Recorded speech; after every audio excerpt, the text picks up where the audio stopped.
Bueno, muy buenos días.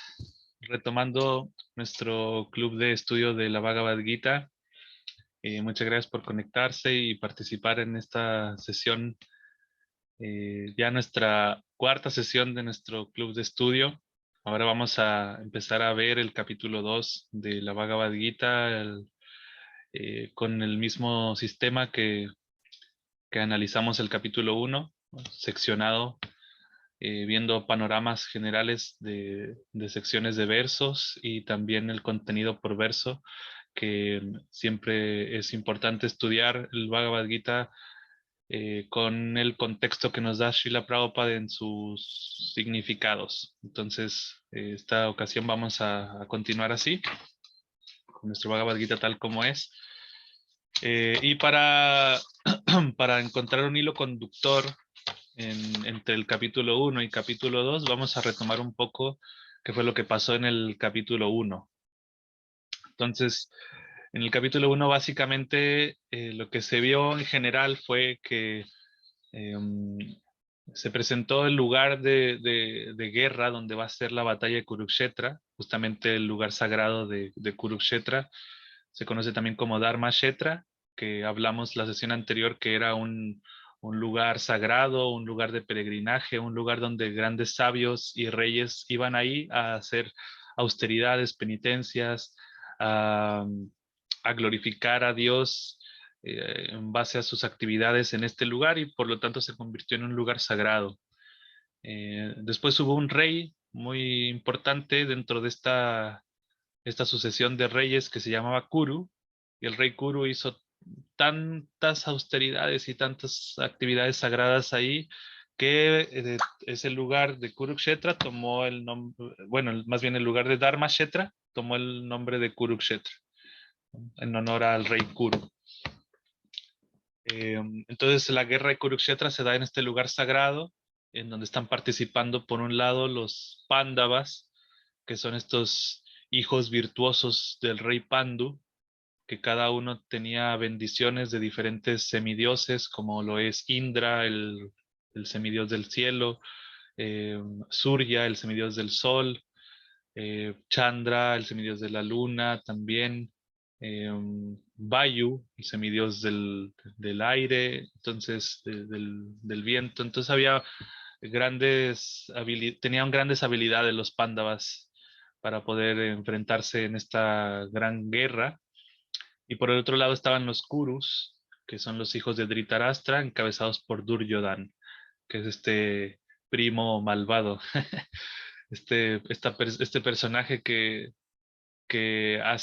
hizo básicamente hasta lo imposible para quitarle el reino a los Pándavas, y pues gracias a sus esfuerzos fallidos llegó a presentarse la guerra de Kurukshetra. Entonces, por un lado están los Kurus, por otro lado están los Pándavas. Krishna está del lado de los Pándavas como acompañante, como consejero y como auriga de Arjuna. Arjuna es uno de los principales guerreros del lado de los Pándavas, y pues todos conocían el poderío de Arjuna, todos conocían lo heroico que era, lo virtuoso que era, y todos pues tenían alta estima de, de lo que iba a ser Arjuna en ese momento, ¿no? Tenían muchas expectativas también. Bueno, se presenta básicamente ambos bandos, tanto del lado de los pandas como de los kurus, los guerreros importantes que están ahí presentes, que son comandantes, generales. Un dato importante es que en el lado de los kurus estaba también el maestro de armas de Arjuna, quien le enseñó a manejar el arco, la flecha, el arte militar. Y también estaba Bhishmadeva, que era el abuelo de Arjuna y se considera el patriarca del clan. Era alguien muy importante socialmente hablando, y también eh, pues en la guerra, en el arte militar, también era muy imponente.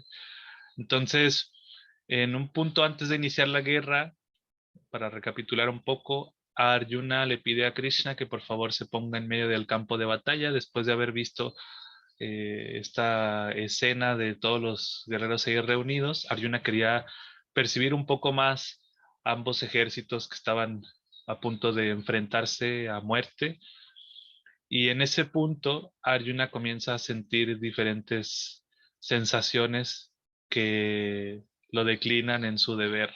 Decide Arjuna no enfrentarse en la guerra. ¿Y cuáles son los argumentos? Bueno, aquí los vamos a recapitular un poco, ¿no? El primero aquí está. eh, la compasión que tiene Arjuna, una compasión.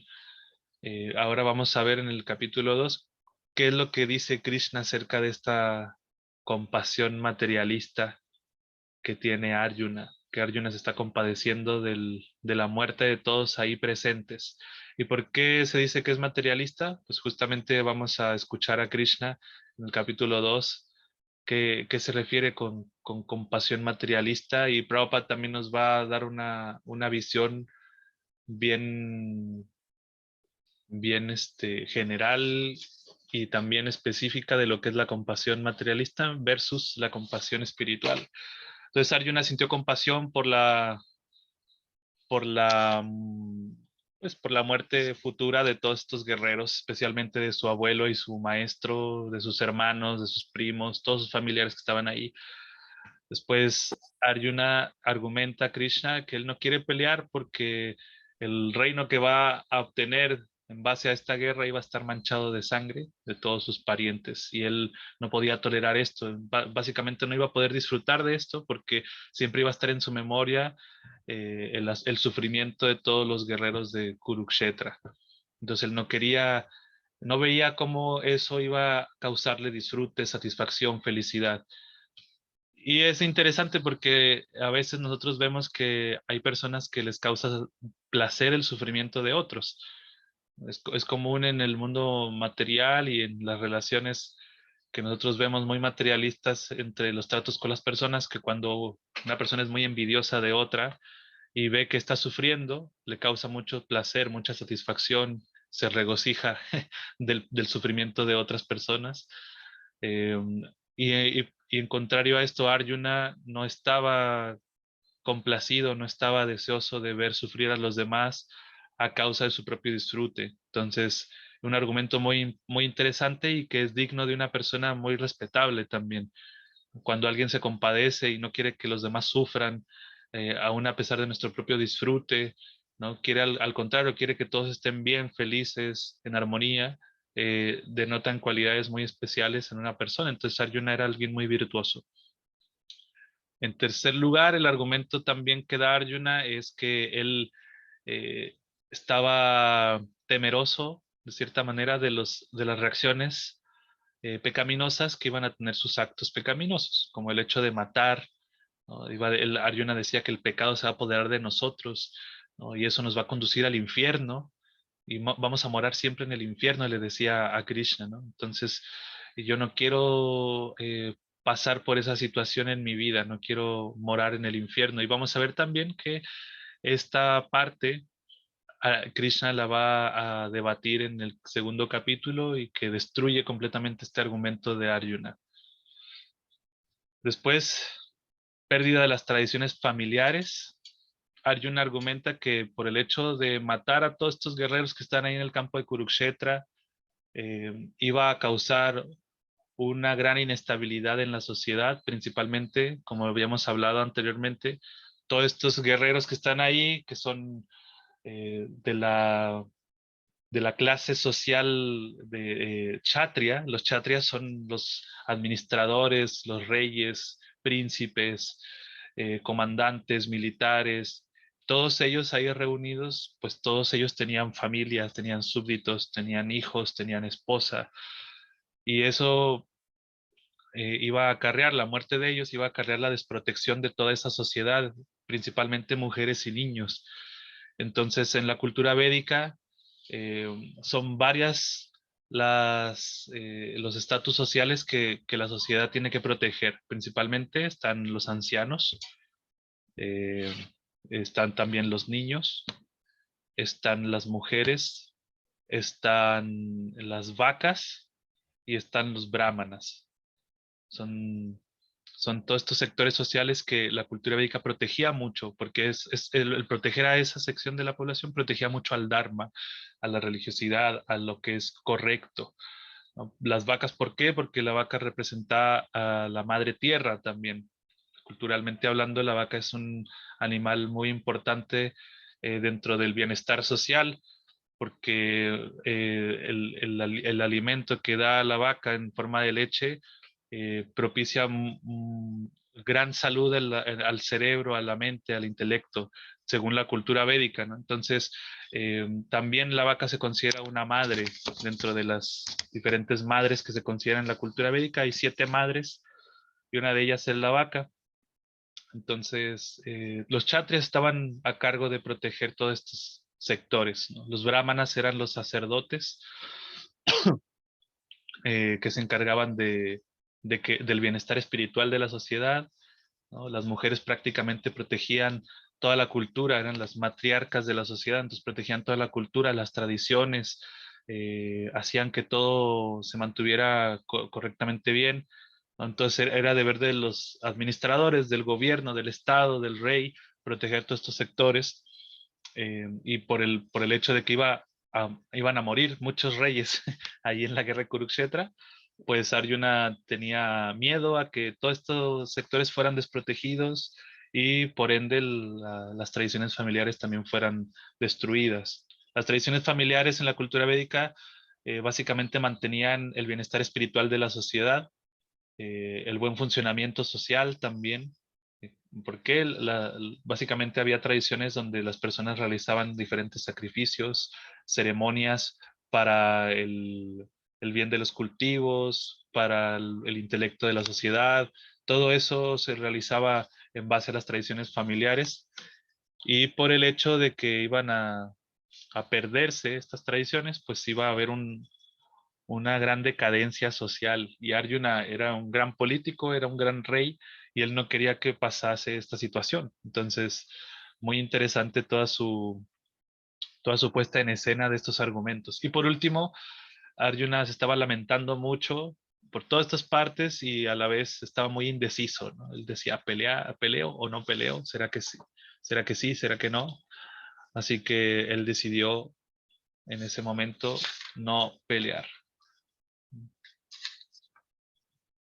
Entonces, en base a estos argumentos, Krishna va a empezar a atacar diferentes puntos para que Arjuna entienda realmente el propósito del por qué él está ahí, más allá de su deber eh, de kshatriya, de guerrero, que tenía que proteger lo que era justo, lo que era correcto. Vamos a descubrir que realmente la importancia de entender el plan de Krishna, el plan de Dios. No olvidemos que aquí el Bhagavad Gita es un manual para que nosotros podamos entender también en nuestro día a día cómo ejecutar nuestro dharma, nuestro deber, cómo eh, realizar nuestras actividades diarias con conciencia espiritual, con conciencia trascendental. Y justamente eso es lo que a Arjuna le está faltando en este momento. Está viéndolo únicamente por el lado egoísta de qué es lo que él va a sentir, y no está viendo realmente la conexión que tiene toda esta situación con Krishna, con un plan divino. Entonces, vamos a ir al análisis del capítulo 2. Un momentito.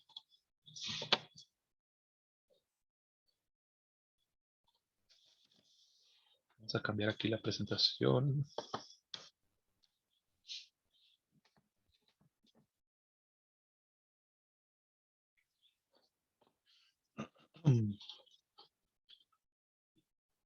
Está cargando.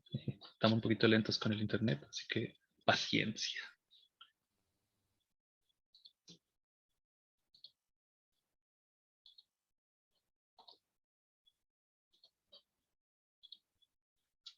Ok. Pantallas, la presentación. Ahí se ve. ¿Y se ve? Perfecto. Entonces, el capítulo 2 de la Bhagavad Gita se titula Resumen del contenido del Gita. Krishna básicamente en este capítulo va a ser un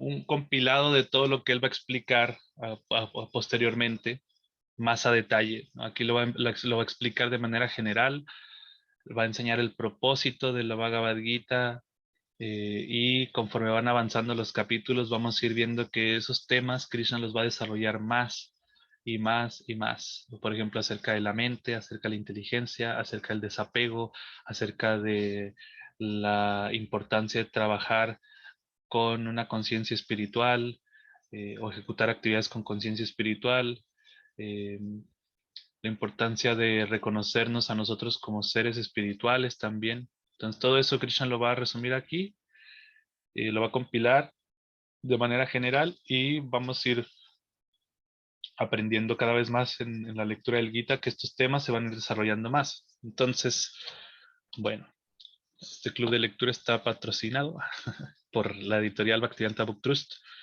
ISKCON, que es la Sociedad Internacional para la Conciencia de Krishna, del cual yo formo parte, y está representada por Srila Prabhupada, que es el maestro que escribió este libro, y por el proyecto de Bhakti Amigos, que estamos llevando a cabo esto. Entonces, vamos a recitar nuestro mantra de invocación para introducirnos al capítulo 2. Ustedes lo pueden repetir también, vamos a repetirlo 3 veces. Y dice, Om Namo Bhagavate Vasudevaya. Om Namo Bhagavate Vasudevaya. Om Namo Bhagavate Vasudevaya. Este mantra hace referencia a ofrecer oraciones a Krishna, reverencias a Krishna, para que nos permita también entender sus enseñanzas dentro de la Bhagavad Gita.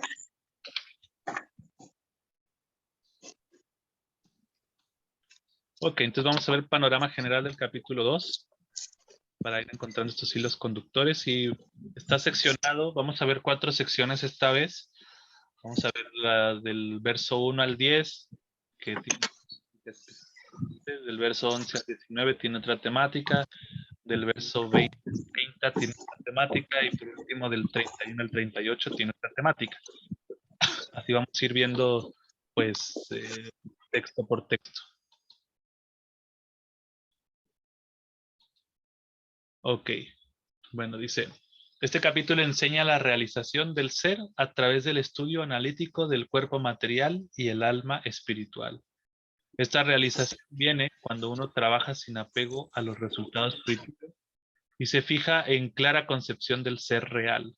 Krishna reprende a Arjuna por su posición de no violencia, llamándolo impotente y no ario. Arjuna nuevamente argumenta que es pecaminoso matar a sus superiores, pero entonces él realiza que está confuso y que estuvo actuando de una manera lamentable. De esa manera, él se rinde a Krishna y lo acepta como su gurú. Ahora su relación cambia de amigo a discípulo. Esto es lo que vamos a ver en esta primera parte de los versos de este capítulo 2. Entonces, en el primer verso, perdón, de este capítulo 2, se ve a Sanjaya diciéndole a Dhritarashtra, que recordemos que Sanjaya le está narrando la Bhagavad Gita a Dhritarashtra, este rey ciego que no estaba ahí en la guerra, sino que él estaba en otro lugar, y tenía este secretario que le iba narrando todo lo que estaba sucediendo. Recordemos también que Sanjaya tenía esta habilidad mística de poder escuchar y ver más allá de donde él estaba ahí presente. Entonces, por eso es que él podía redactarle el Bhagavad Gita o las palabras de Krishna a Dhritarashtra. Entonces, Sanjaya dice, ¿no?, que Krishna, cuando vio a Arjuna lleno de compasión, totalmente cabizbajo, decaído y llorando, totalmente destruido anémicamente, Krishna le comienza a hablar a Arjuna. Entonces, este texto 1 y texto 2, vamos a ver cómo Krishna ataca el punto de la compasión hacia la compasión desviada que está teniendo Arjuna hacia sus propios parientes y todos los que iban a pelear ahí. Entonces es interesante el significado de Prabhupada en el texto 1, donde Prabhupada menciona la compasión materialista. Cómo es que La compasión que está destinada al cuerpo es una compasión errada versus la compasión real que se puede tener por el alma, ¿no? Prabhupada dice aquí, la compasión por el alma eterna denota la perfecta comprensión del ser. Entonces hay puntos interesantes del significado. Prabhupada dice que la generalidad de las personas no saben dónde aplicar la compasión, ¿no? Entonces, siempre uno está, tiene el significado de compasión como por el sentir empatía y hacer algo al respecto por el sufrimiento de los demás, ¿no? Eso significa compasión, es ponerse en los zapatos del otro y tratar de hacer algo al respecto, ayudar en ese sentido. ¿Qué pasa? Que normalmente la compasión está pues postrada en los sufrimientos materiales, por ejemplo, en la vejez, enfermedades, muerte, precariedad. Todo eso nosotros lo podemos ver en cuanto a la compasión materialista, toda la gente que hace actividades altruistas para el beneficio de los demás, etcétera, etcétera. Sin embargo, Prabhupada dice una parte muy interesante, dice, compadecerse del traje de un hombre que se está ahogando no tiene sentido. A un hombre que ha caído en el océano de la nesciencia no se le puede salvar simplemente con rescatar su traje externo, el cuerpo material. Entonces, aquí se empieza a ver una diferencia entre la real compasión y la compasión que está solamente externa, ¿no? ¿De qué sirve, por ejemplo, eh, un niño que está huérfano en la calle? ¿De qué sirve darle de comer y darle unas cuantas monedas si no le ayudamos a regresar a su hogar, por ejemplo? Entonces, la compasión por el cuerpo es una compasión muy limitada y una compasión materialista. Eh, Krishna, de hecho, dice que eso es algo que no es digno de personas arias, de personas que conocen el valor de la vida. Eso lo dice en el capítulo, en el verso número 2. Sin embargo, para cerrar esto, eh, Prabhupada dice que las personas que se compadecen únicamente por el cuerpo son llamados shudras, personas que se lamentan innecesariamente, ¿no? Por otro lado, Arjuna era un kshatriya, era de una posición social más elevada, era en la vida, y que por lo tanto él podría tener el suficiente discernimiento para entender los diferentes puntos de compasión. O sea, una cosa es compadecerse por el cuerpo, que en base a todas las enseñanzas de los Vedas y toda la educación que Arjuna había tenido, que vamos a descubrir más adelante en este mismo capítulo, se entiende que el cuerpo es temporal, todo lo que tiene que ver con el cuerpo es temporal. Y una persona que conoce el valor de la vida entiende que más allá del cuerpo está el alma, que es eterna. Sin embargo, Arjuna aquí está muy confundido y no recuerda toda esa educación que tuvo. Y Krishna va a empezar a enseñarle de nuevo desde cero esta importancia que tiene el que él recuerde que tiene educación, que es una persona importante, que es una persona que, que ha aprendido realmente el significado de la vida y que no debe dejarse llevar por esas impurezas en la mente, esas indecisiones. Y aquí es donde eh, Krishna, con este fin, habló el Bhagavad Gita también. No solamente se lo está hablando a Arjuna, sino que todas estas palabras de Krishna nos están llegando a nosotros también y a todas las miles y miles de personas que leen la Bhagavad Gita. Krishna presenta el Bhagavad Gita con la intención de que las personas empiecen a recobrar realmente los valores en la vida, los valores importantes. No se refiere a ser buena persona nada más, sino que el verdadero significado del ser humano, por qué uno tiene la forma de vida humana, cuál es el sentido de ser un ser humano a diferencia de otros seres vivos. Entonces Krishna con este fin presenta el Bhagavad Gita, que todos podamos recordar que la posición humana es una posición privilegiada dentro de los seres vivos, porque nosotros tenemos la capacidad de razonar frente a cuál es el propósito en la vida. No actuamos únicamente, o se espera que un ser humano no actúe únicamente en base al instinto, ¿no? Sino que realmente se pregunte hacia sus adentros, ¿no? ¿Por qué estoy aquí? ¿Cuál es el propósito de la vida? ¿Hacia dónde voy? ¿De dónde vengo? ¿Quién soy yo realmente? Todas esas cosas son parte del sentido de la vida o de una persona que conoce el significado y valores en la vida. Entonces, Krishna está haciendo esto para que nosotros podamos realmente retomar esta importancia de preguntarnos estas cosas. Y es aquí donde, por eso es que Krishna empieza con esto, ¿no? Para que Arjuna se vuelva a replantear realmente lo importante en su vida, ¿no? Entonces, en el verso número 2, Krishna le dice a Arjuna, ¿no? O sea, Arjuna, ¿cómo te han aparecido estas impurezas? Dice, no son propias en absoluto de un hombre que conoce el valor de la vida y no conducen a los planetas superiores, sino a la infamia. Entonces aquí Krishna está recalcando nuevamente el punto de alguien que realmente es importante y que realmente está entendiendo el valor en la vida. Dice, pero si tú has estudiado, si tú entiendes, ¿por qué estás teniendo estas impurezas? ¿No? No son dignas de alguien que ha recibido este conocimiento, esta educación de antes. ¿No? Deja de lado estas impurezas. Vamos a ver más adelante que Krishna le dice, pues levántate y pelea, ¿no? Deja de lado toda esta indecisión y cumple con tu deber, ¿no? O vuelve a ponerte en esa plataforma, por lo menos materialmente hablando. Aquí Krishna está hablando de su posición como alguien que conoce el valor en la vida, como un kshatriya, como alguien importante, ¿no? Y en el significado, pues se da una alusión general de los tres aspectos de la verdad absoluta. ¿Qué significa verdad absoluta?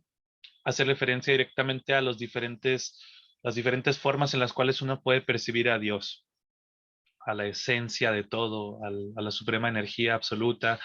Eso se refiere a la verdad absoluta. Y la verdad absoluta está dividida en tres aspectos. Y aquí Prabhupada nos muestra con un ejemplo lo que es el sol en comparación con la verdad absoluta, que son tres fases de comprensión o de estudio.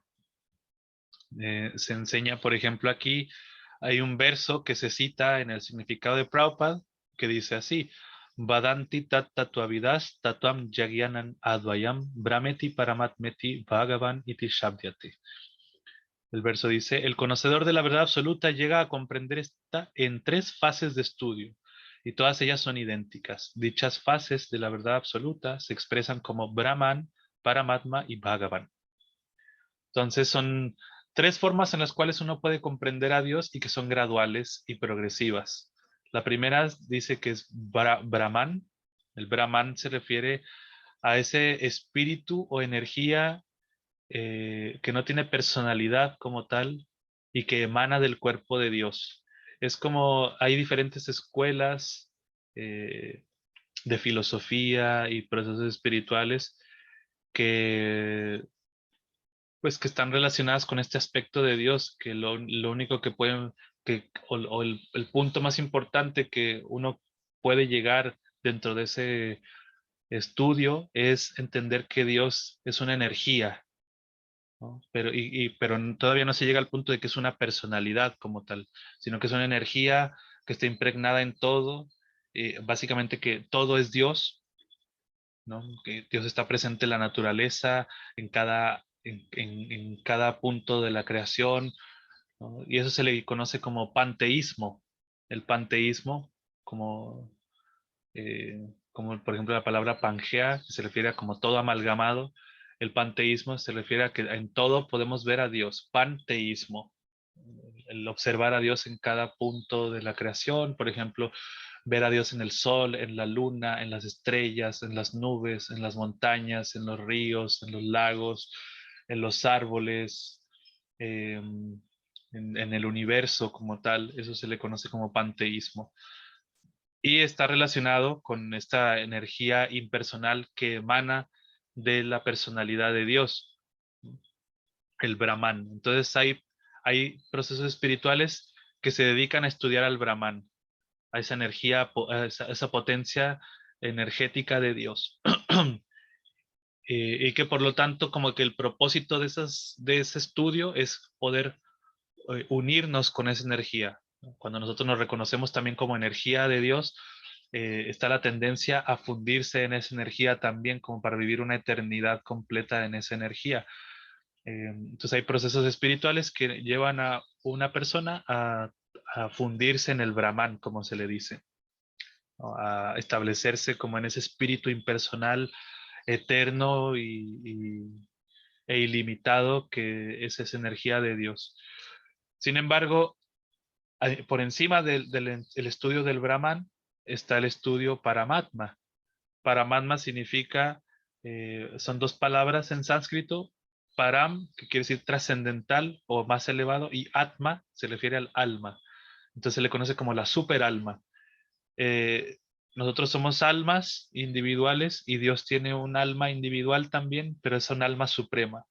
Y esa alma suprema está impregnada también en toda la creación, pero es más localizada. Quiere decir que Paramatma está presente en cada átomo de la creación, sosteniendo la creación.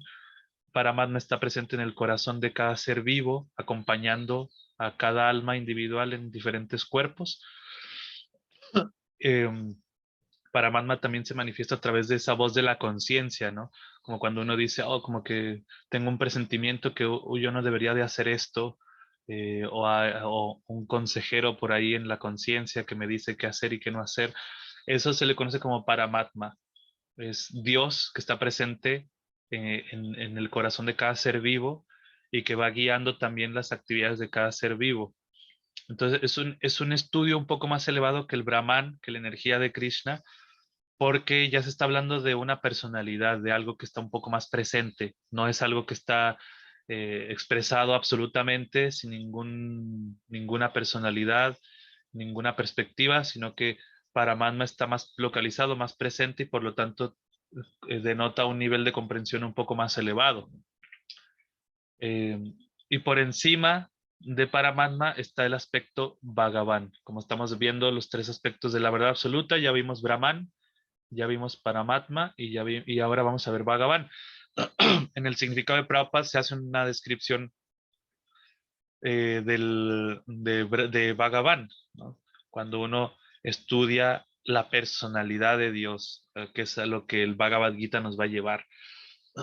El Bhagavad Gita nos va a llevar al punto de entender la personalidad de Krishna, que Dios realmente es una persona y que tiene opulencias, que tiene actividades, que tiene nombres, que tiene formas, que tiene cualidades también.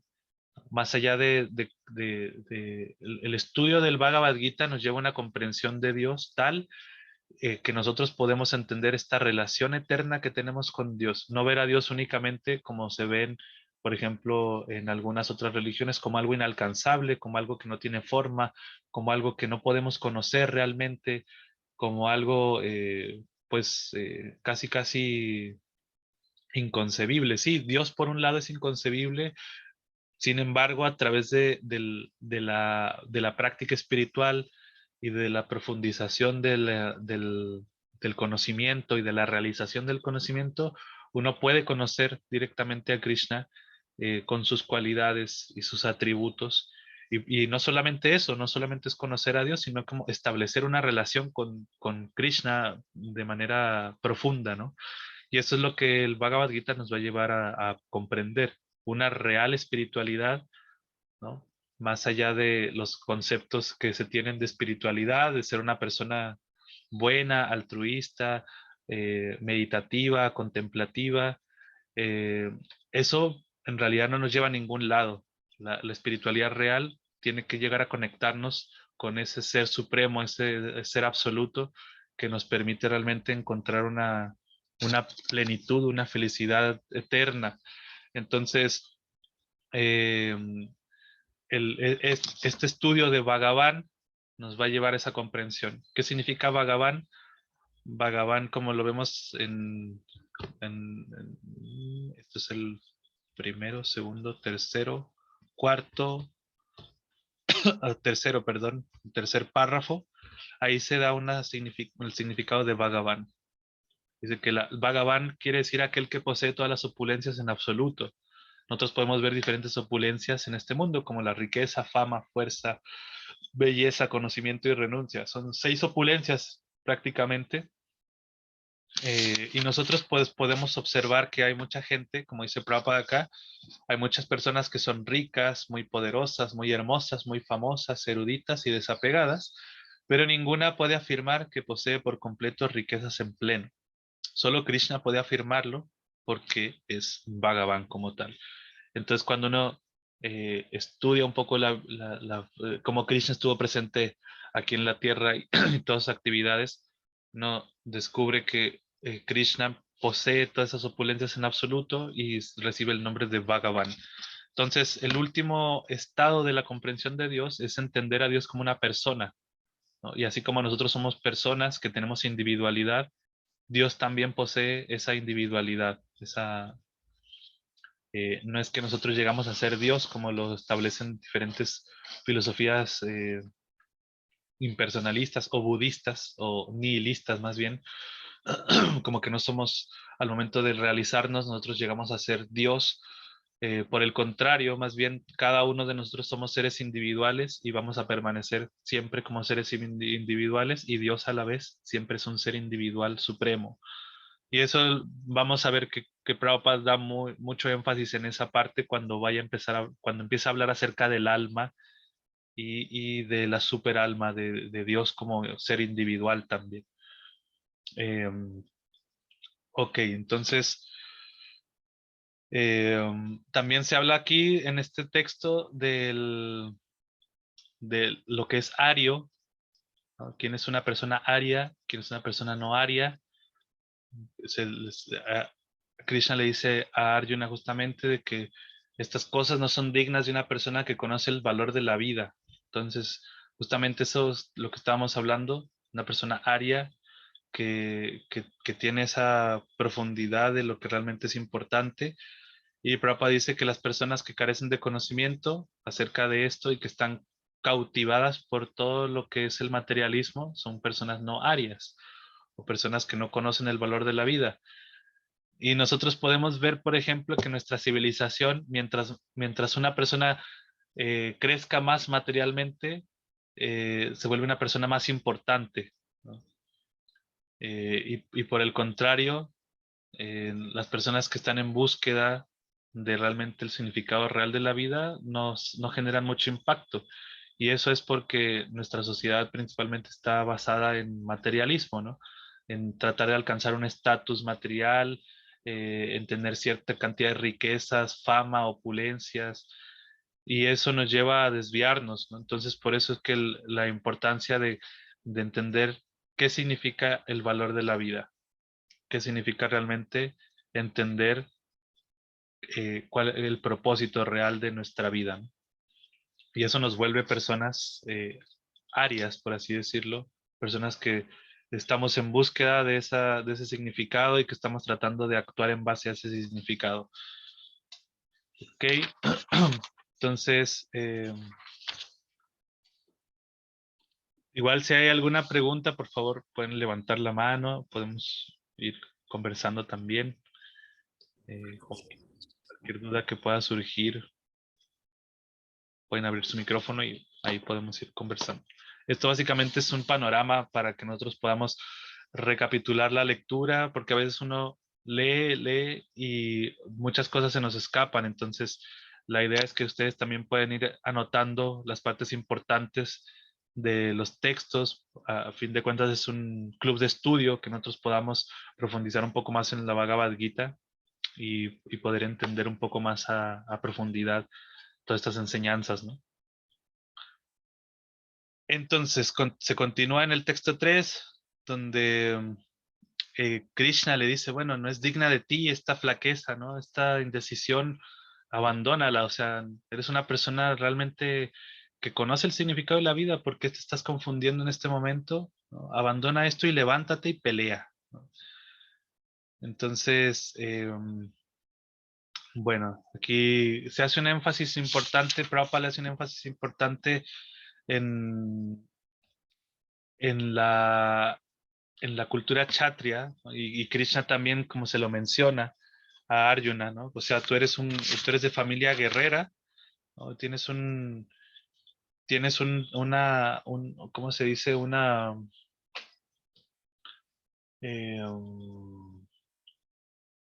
Se me fue la palabra, perdón. ¿No? Su linaje, ahí está. Tienes un linaje de reyes, ¿no? Le dice Krishna, Arjuna, tienes un linaje de reyes, vienes de la cultura kshatriya. Esto no es digno de un kshatriya. Así que por favor, levántate y pelea, o sea, pues, posiciónate realmente en tu deber. Y ahí vamos a ver más adelantito, pues,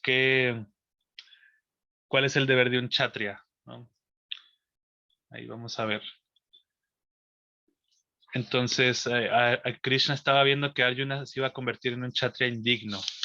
Y eso, socialmente hablando, era muy, muy desagradable, ¿no? Normalmente los hijos de kshatriyas pues eran personas virtuosas y educadas, ¿no? Pero como Arjuna estaba declinándose en eso, iba a ver que Arjuna iba a ser un kshatriya indigno y por lo tanto iba a ser blasfemado, iba a ser maltratado y todo lo iban a llenar de infamia. Entonces Krishna estaba deteniendo esa situación de Arjuna y ahí vamos a ver más adelante cómo Krishna también le dice a Arjuna que, bueno, esto la gente se va a burlar de ti, ¿no? Va a decir que esto es algo indigno, que eres una persona con poco intelecto y qué es peor para ti, que todo el tiempo se estén burlando de ti o que realmente hayas cumplido con tu deber. Entonces ahí vamos a ir viendo eso también. Después se habla acerca del respeto a los mayores en el texto 4 y 5, ¿no? Cuando Arjuna dice, bueno, eh, ¿cómo es que yo tengo que atacar a mi abuelo como Bhishmadev y a Dronacharya, que es mi maestro, que son dignos de mi veneración? Yo no puedo pelear contra ellos. Le da este argumento. Y aunque inclusive ellos eh, busquen provechos mundanos, o sea, aunque estén desviados por, por su situación particular, no es correcto que yo pelee contra ellos. Entonces aquí es algo muy interesante porque se hace énfasis al respeto a los superiores. Prabhupada dice que que con los superiores no se pelea, ni siquiera verbalmente, es una norma general de etiqueta. Incluso si a veces tienen un comportamiento áspero, no se les debe tratar con aspereza. Entonces es parte de la cultura védica en ese sentido que había mucho respeto a los mayores, ¿no? Independientemente de que alguien más joven sea más erudito, más avanzado o más capacitado, siempre existía ese respeto a los mayores. Entonces eso también nos reeduca un poco más en ese sentido. Rafael. Una consulta. En el caso, por ejemplo, de que un mayor, sea adulto mayor o superior, o sea, en este caso, por ejemplo, si tiene actitudes completamente adármicas, en este caso, ¿cómo sería? Por ejemplo, no digo de hablar de manera ríspida, pero tampoco se podría obedecerlo, ¿cierto? Claro, una cosa es respetar y no pelear y otra cosa es obedecer, ¿no? Acá lo que se dice, lo que Prabhupada está diciendo que bueno, con los superiores no se pelea, ni siquiera verbalmente, ¿no? Uno no llega a discusiones con personas que, a pesar de que son mayores de edad, quizás están desviadas en lo que se refiere a lo correcto, a lo justo, ¿no? Uno no debe de pelear con ellos, digamos, no involucrarse en riña, digamos. Simplemente respetuosamente uno simplemente no hace caso omiso a esa situación, ¿no? Trata de no seguir a esa persona, ¿no? Ah, Eh, ok. eso básicamente es. Mismo acá, Prabhupada dice acá en el texto número 5, dice, hablando por ejemplo del maestro espiritual, digamos, el maestro espiritual es una persona que obviamente es mucho más elevada que uno, y que a su vez es un superior, es alguien mayor, ¿no? En todos los aspectos. Sin embargo, si el maestro espiritual se desvía de lo que es correcto, de lo que es justo, de lo que es religioso, Prabhupada dice que según los códigos de las escrituras, el maestro que incurre en alguna acción abominable y que ha perdido su sentido de discriminación es digno de ser abandonado. Entonces, y eso no lo pone a uno en una situación pecaminosa, por así decirlo, sino que uno está actuando de acuerdo al Dharma, lo que es correcto. En ese sentido, Prabhupada está mencionando eso porque Dronacharya, que es el maestro de Arjuna, y Bhishmadev, que es el abuelo, se habían desviado completamente y estaban justamente pues cometiendo actividades adármicas.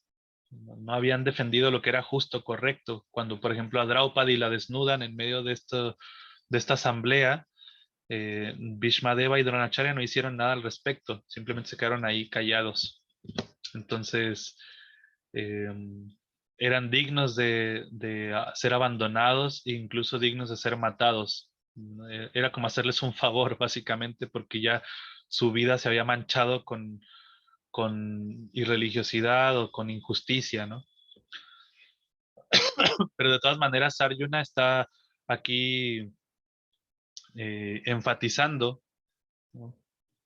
Enfatizando la importancia de respetar a los mayores bajo cualquier circunstancia, y mismo mejor abandonar esa relación para no apoyar esa emoción. Entonces, si Arjuna, por ejemplo, no hubiera peleado en el campo de batalla de Kurukshetra, Arjuna, en vez de estar desaprobando la actitud de sus mayores, la hubiera aprobado, ¿no? Si Arjuna no hubiera matado a sus mayores o no hubiera peleado contra sus mayores, Arjuna básicamente estaría aprobando su actitud errónea, y eso sería más pecaminoso todavía. Se volvería cómplice, por así decirlo. Entonces, por ejemplo, no es el caso, obviamente, pero yo sé que no corro este riesgo, pero vamos a suponer, si mi maestro espiritual me dice, por ejemplo, no, está bien que usted, por ejemplo, practique juegos de azar, está bien que usted coma carne y está bien que, por ejemplo, estafe a uno. En un caso de este, por ejemplo, yo estoy poniendo obviamente una condición muy grave, pero por ejemplo, en un caso de este simplemente sería no pelear, simplemente pedir el permiso para desvincularme de él. ¿Sería eso? Sí, sí, sí. De hecho, cuando uno ve que un superior está desviado o que está realizando actividades que no son, que no están vinculadas a los principios espirituales ni nada de eso, eh, lo que uno debe de hacer correctamente en base a la etiqueta, digamos, a lo que es correcto, uno tiene que ir con el superior de su propio superior, ¿no? O sea, por Ok. ejemplo, en el caso del maestro espiritual, uno tiene que ir con quien está más arriba del propio maestro espiritual, ¿no? Mm, ok. Pues hablar con esa persona para que es el superior de mi superior corrija en este caso al maestro espiritual. Ok. Uno no debe corregir al maestro espiritual específicamente. Sí, o sea, en el sentido de que si el maestro espiritual está diciendo disparates como lo que usted dijo, ¿no? Como que Ujú. está desviando a los discípulos, uno no debe corregir al gurú, sino que uno debe acudir a un gurú más antiguo o con mayor experiencia que el propio gurú para que él corrija al gurú. Solo para aclarar, pero en este caso, vuelvo a decir, no, en mi caso eso no se aplica, estoy dando Sí, solo como ejemplo. Ahora, por ejemplo, en este caso sería por ejemplo con el GBC que se hablaría. sí, por ejemplo, en este caso sí, como con el Mm, GBC, ya. con quien está en la zona de GBC ahí para que se conversa con él y todo, y eso soluciona el problema, ¿no? Uno ya no se Ah, involucra directamente en riña con el superior, sino que uno uno acude a alguien más superior que el propio superior, ¿no? ok. Es como si, Ya. no sé, si mi papá me dice algo que no es correcto, pues voy con mi abuelo, ¿no? Ujú, Y le digo, ¿sabes qué, abuelo? Mi papá está diciendo puras tonterías, entonces, por favor, podría decirle algo, y ya el abuelo tiene la autoridad para regañar a mi propio superior, ¿no? Y en entiendo. caso de la organización en ISCOM, pues sí, el GBC tiene esa potestad. Ujú, entiendo. Ya, muchas gracias, bro. De nada. Ok, bueno, continuamos en texto 6. Se menciona, bueno, Arjuna ya está aquí también demostrando su virtud y devoción que tiene, ¿no? Todas estas todo este hecho de que Arjuna está decidiendo si es que matamos a la gente o no matamos a la gente. eh, entonces, como toda esta situación de indecisión y de perturbación que tiene Arjuna y los argumentos que ha dado, denotan que Arjuna realmente no solamente era un gran devoto de Krishna, sino que, como dice Prabhupada, además estaba sumamente iluminado y tenía pleno control de la mente y los sentidos, ¿no? Entonces, Arjuna era digno realmente, ¿no? Una persona que era muy especial, ¿no? Ninguno de los guerreros que estaban ahí presentes se animó a abandonar la lucha. Únicamente Arjuna. Ninguno de los guerreros dijo, no, ya yo no voy a pelear. Ninguno tuvo esa situación de indecisión y que deseaba abandonar la guerra, ¿no? Al contrario, todos estaban ahí por un propósito y Arjuna era el único que se estaba cuestionando ese propósito.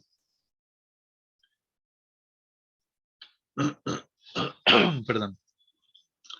Entonces es importante eso, como empezar a descubrir esa personalidad que tiene Arjuna, como alguien que era realmente un devoto muy, muy importante, alguien realmente espiritual, y cómo es que alguien así pues estaba abandonando su deber, ¿no? ¿Cuál es la razón por la cual Arjuna estaba abandonando su deber? Entonces aquí es donde nosotros nos ponemos a pensar también qué tan importante era Arjuna, sus virtudes, ¿no? Y era algo que es digno de observar en el Bhagavad Gita.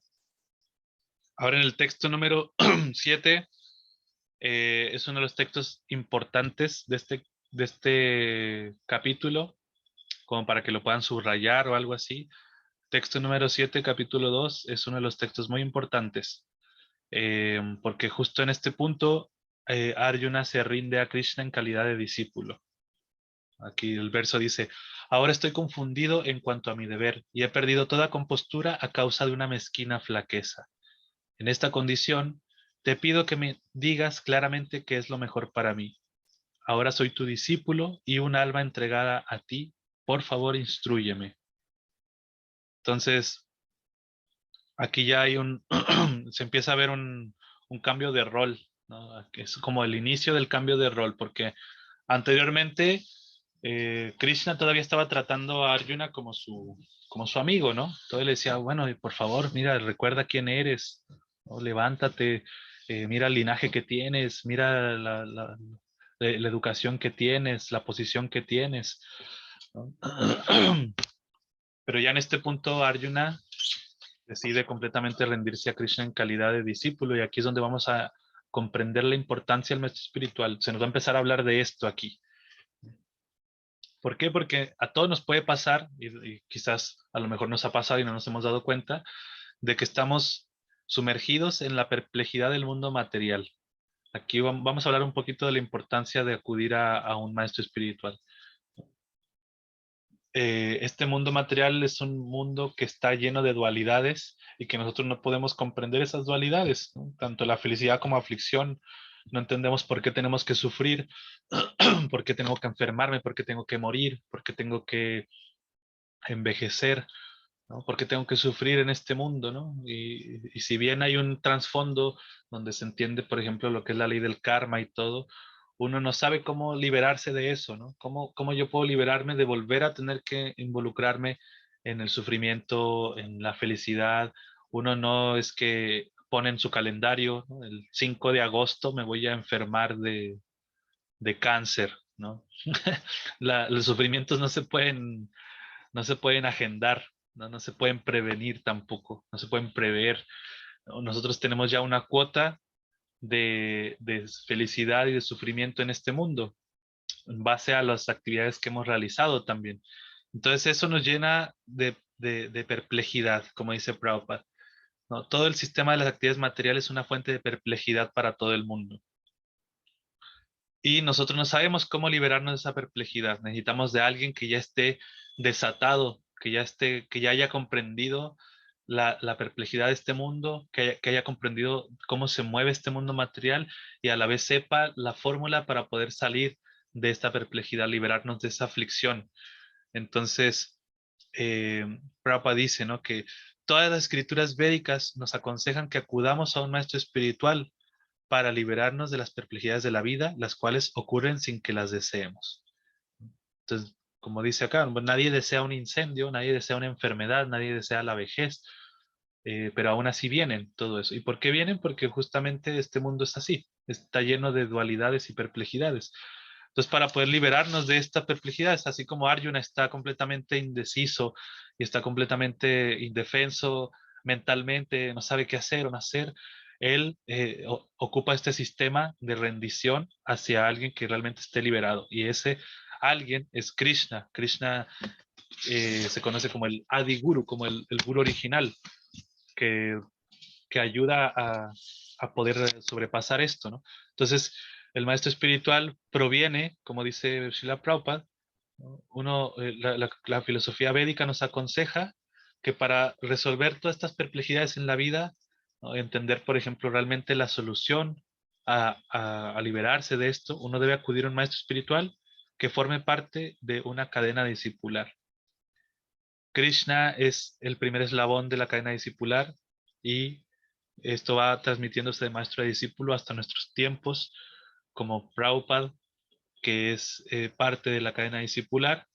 Prabhupada tiene discípulos y esos discípulos forman parte de la cadena discipular y así sucesivamente, como por sucesión, por transmisión del conocimiento descendente, se va presentando la oportunidad a todas las personas de rendirse a un maestro espiritual.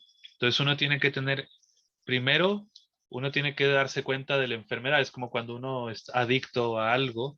Si uno no se da cuenta de eso y uno no reconoce la adicción, pues no va a servir de mucho acudir a un maestro espiritual. Entonces primero uno tiene que darse cuenta, así como Arjuna se dio cuenta de que estaba perplejo y que no sabía qué hacer. O sea, ya en este punto, Arjuna dice, estoy confundido en cuanto a mi deber. O sea, él reconoce su confusión, reconoce que perdió la compostura, reconoce que no sabe realmente qué hacer. Y en esta condición le dice, te pido que me digas claramente qué es lo mejor para mí. Entonces, primero Arjuna reconoció todo su pérdida del concepto real de la vida, ¿no? Entendió que está muy confundido. No es que Arjuna se dejó llevar por sus emociones. Esto es algo muy importante también, que en la vida a veces nosotros nos dejamos llevar mucho por los impulsos, ¿no? Y esos impulsos nos pueden traer también mucho más sufrimiento de lo necesario. Entonces Arjuna decidió parar con esos impulsos, a pesar de que estaba muy acongojado. Arjuna paró con esos impulsos y se entregó a alguien que realmente podía liberarlo de esa aflicción. Entonces, en la vida también uno debe de reconocer que está sumergido en la ignorancia espiritual. Uno no sabe realmente qué es lo mejor para nosotros espiritualmente hablando. Tenemos quizás una noción de lo que es la vida espiritual. Sin embargo, si no acudimos a alguien que realmente sea experto en eso, muy difícilmente vamos a poder comprender la importancia de tomar fuertemente la vida espiritual. Entonces, eh, uno debe acudir a un guru, a un maestro espiritual, eh, para liberarse de estas aflicciones materiales. Y antes de eso, uno tiene que reconocerlo, como decíamos. Arjuna primero lo reconoció. Entonces, es deber de cada ser humano reconocer que necesitamos guía espiritual. Y cuando uno reconoce esa necesidad, automáticamente se presenta, Krishna se presenta, eh, pues a través de la asociación discipular, a través de las devotas, los devotos de Krishna, a través del Bhagavad Gita, Krishna se hace presente para darle guía a las personas que están deseosas de liberarse, ¿no? Primero tiene que existir un deseo de parte individual de cada quien para poder adentrarse en la liberación, en el entendimiento espiritual. Ok, entonces, bueno, se da en este significado, se establece realmente la importancia del maestro espiritual, se habla acerca de que las personas que realmente no desean liberarse de esto, se les dice avaros, ¿no? ¿Por qué avaros? Porque están solamente enfocados en sí mismos, ¿no? Las personas que no quieren realmente ver su realidad espiritual o su ignorancia espiritual, solamente están deseosas de disfrutar más y más no logran reconocer realmente el sufrimiento que eso puede causar. Por otro lado, Arjuna está haciendo lo contrario, entonces nos recomienda seguir los pasos de Arjuna. Y acá Prabhupada dice que las conversaciones que se dan entre el maestro y el discípulo son muy serias. Entonces, cuando uno empieza a descubrir esa necesidad de tener un maestro espiritual, uno hace preguntas pertinentes al maestro espiritual.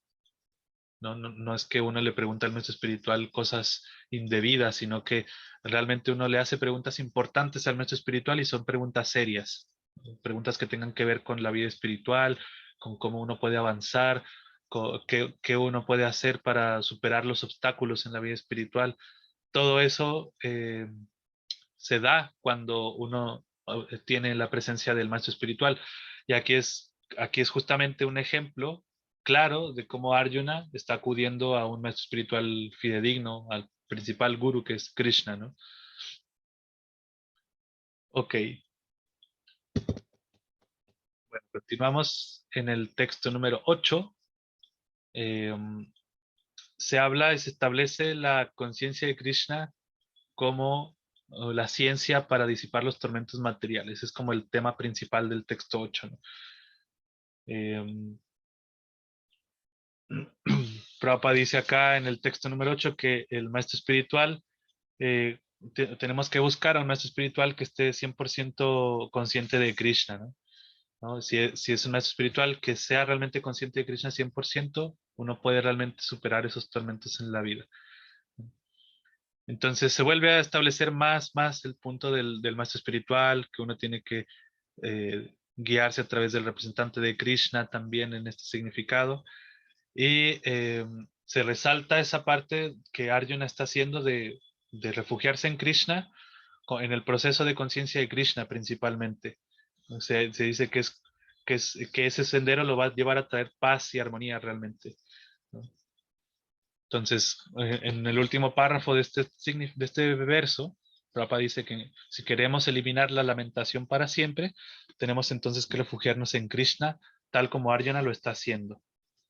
Refugiarse en Krishna se refiere a refugiarse en sus enseñanzas, refugiarse en sus representantes, en el maestro espiritual y vivir esas conclusiones también.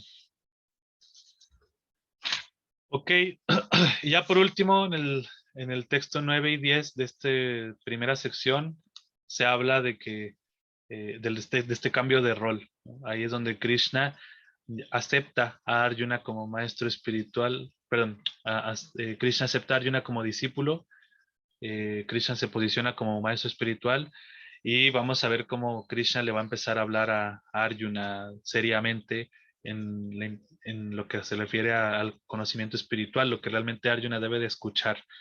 Entonces, bueno, así se concluye esta sección.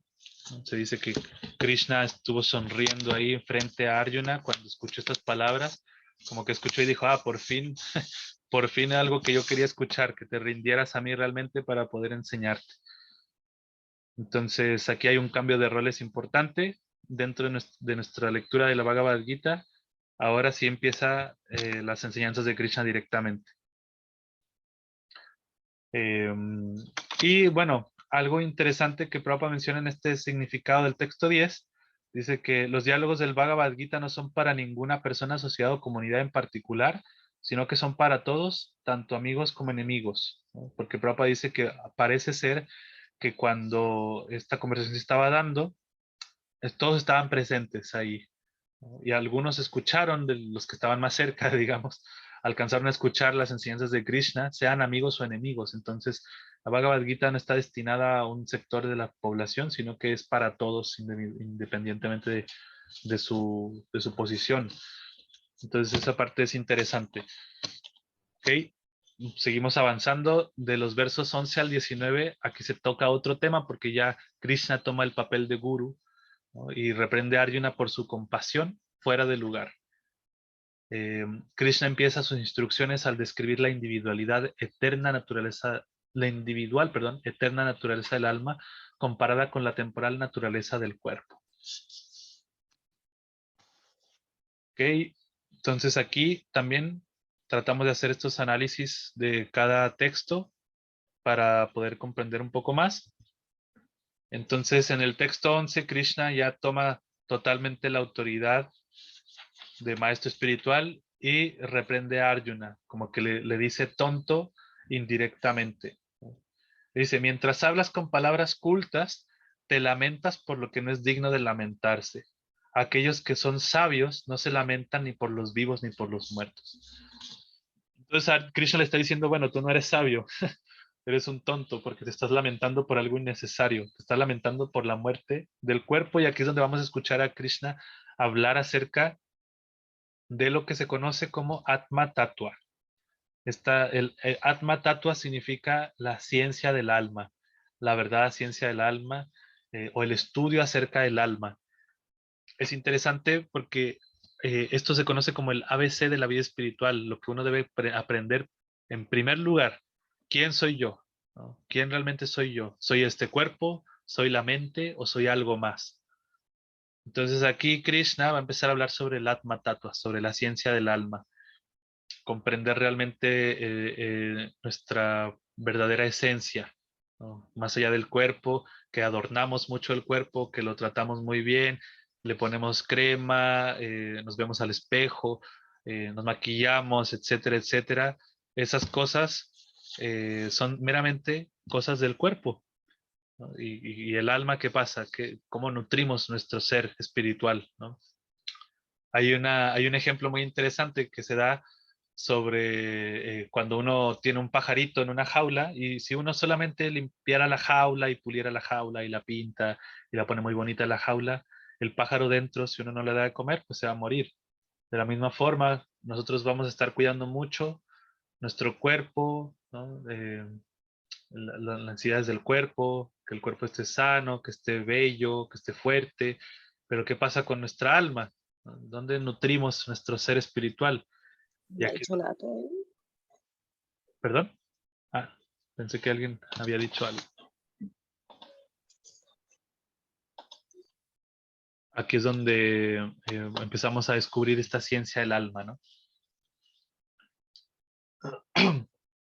Entonces, se va a empezar a hablar mucho acerca de esto, mucho, mucho acerca de la ciencia del alma, ¿no? Ya Krishna aquí está estableciendo que, bueno, aquel que realmente quiere ser sabio tiene que aprender la diferencia que hay entre el cuerpo y el alma, ¿no? En el texto número 2 se habla acerca de la posición eterna que tiene el alma y a la vez la individualidad que posee cada una de las almas, más allá de los nacimientos y muertes repetidos. O sea, que nosotros somos siempre la misma alma individual y que a través del tiempo, conforme uno vaya muriendo y naciendo, siempre vamos a ser la misma persona, siempre vamos a ser la misma alma individual, pero adoptando diferentes cuerpos, diferentes contextos de vida, diferentes mentalidades también de acuerdo a las situaciones. Pero eso siempre se termina cuando uno muere, cuando uno nace, como que vuelve a retomar otro contexto y vuelve a uno a morir y así sucesivamente, porque Krishna aquí está diciendo, nunca hubo un tiempo en el que yo no existiera, ni tú ni todos estos reyes, y en el futuro ninguno de nosotros dejará de existir. Krishna está estableciendo la eternidad del alma, más allá de la muerte del cuerpo. Y se habla mucho también de la filosofía Mayavadi. Quizás cuando empezaron a leer y vieron ahí, con Prabhupada hablaba mucho de los Mayavadis, la filosofía Mayavadi. ¿Qué significa la filosofía Mayavadi? ¿Qué es la filosofía Mayavadi? La filosofía Mayavadi básicamente es una filosofía que habla acerca de cómo nosotros podemos llegar a ser Dios, ¿no? Y que realmente nuestra posición en este mundo es que estamos sumergidos en una ilusión temporal y que en algún punto cuando despertemos vamos a liberarnos de esa ilusión y que nuestra posición fuera de esa ilusión es ser Dios. A la vez los mayavadis dicen que cuando un avatar de Dios se presenta en este mundo, se encarna y está sumergida también en esa ilusión. Entonces, hay muchas discrepancias en la filosofía mayavadi en realidad, y Prabhupada la recalca mucho en sus significados, porque no tiene mucho sentido realmente el hecho de que algo sea trascendental y que cuando baja a este mundo, como Dios, por ejemplo, hablando de un avatar de Dios, una encarnación de Dios, cuando viene a este mundo, es inconcebible, no tiene mucha sensatez que se sumerja en la energía ilusoria. Cuando se habla de que realmente la energía ilusoria es una energía que emana de Krishna. No es que la fuente de energía esté condicionada a la propia energía que emana, ¿no? Entonces, es ahí como una parte interesante donde se habla de que Krishna es la fuente de todas las energías y que por lo tanto todas esas energías están subordinadas a Krishna. Él es el controlador de esas energías. Y no puede estar supeditado a ninguna energía. Y los mayavadis arguyen que sí, que al contrario, Krishna puede estar subordinado a la ilusión. Y eso es algo que no, no es algo muy razonable, ¿no? Entonces Prabhupada va a dar mucho énfasis a la filosofía mayavadi y va a argumentar contra ellos porque es una filosofía que, aunque no lo creamos, es muy común. Pensar que nosotros somos Dios, ¿no? O decir que Dios no es algo muy supremo. Entonces, por eso que Prabhupada va a dar mucho énfasis a este punto de la filosofía mayavadi. Bueno, continuamos. Aquí hay muchos puntos igual que resaltar en el significado de Prabhupada, ¿no? Que se habla mucho de la individualidad del alma, tanto de la individualidad que posee Krishna como tal, a la individualidad que poseemos nosotros, y que no hay algo que, no es que nosotros vamos a llegar a ser Krishna. El Prabhupada enfatiza mucho eso en estos significados, entender esa separación que hay entre el alma individual, eterna, y el alma suprema de Krishna, que es eterna también. En el texto 13, también este texto es importante, es uno de los textos que me gustaría que se aprendieran de memoria. Es uno de los textos importantes el texto 13, donde se establece lo que es la reencarnación y la muerte como otro cambio de cuerpo. Como este club de estudio, la idea también es memorizar ciertas partes del Bhagavad Gita para identificarlas y poder después aplicarlas también.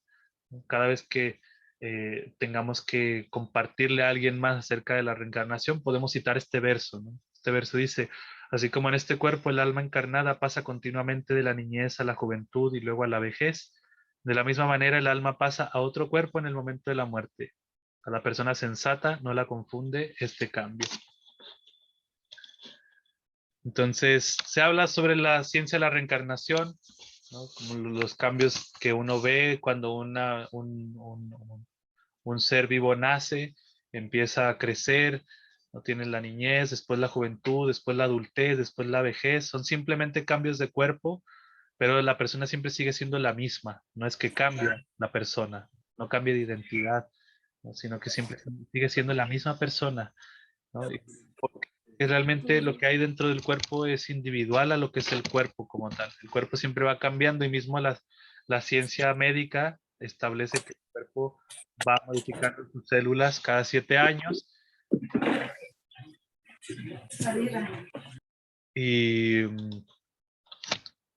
y que va cambiando siempre, ¿no? Entonces es interesante esa parte de empezar a comprender también para nosotros mismos esa diferencia que hay entre el cuerpo y el alma. O sea, realmente soy algo aparte del cuerpo, no soy un alma, no soy este cuerpo como tal, y comprender que la muerte como tal es un cambio más que va a tener este cuerpo y que nosotros vamos a alcanzar otra vida, ¿no? Que el alma realmente no va a morir y que vamos a alcanzar otra vida en la siguiente vida, ¿no?